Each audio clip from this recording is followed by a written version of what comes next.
Registration ऍक्टची प्रत देतो। हे 3 गोष्टी आम्ही याच्यासाठी देतोय की तुम्ही ऍक्ट प्रमाणे स्वतःला रजिस्टर करा, दरवर्षी आणि दर दिवशी तिरंगा आणि भारताचा झेंडा आपल्या संघटनेमध्ये लहरावा।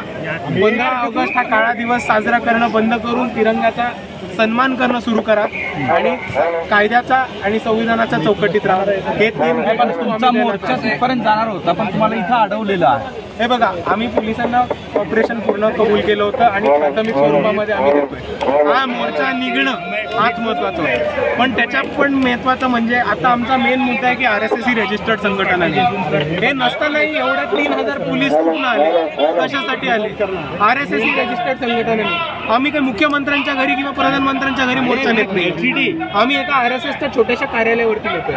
त्याच्यासाठी 3000 पोलीस हे औरंगाबादमध्ये CRPF जवान, क्विक रिस्पॉन्स टीम, महाराष्ट्र पोलीसचे कमांडोज एवढे सगळे का लागतात?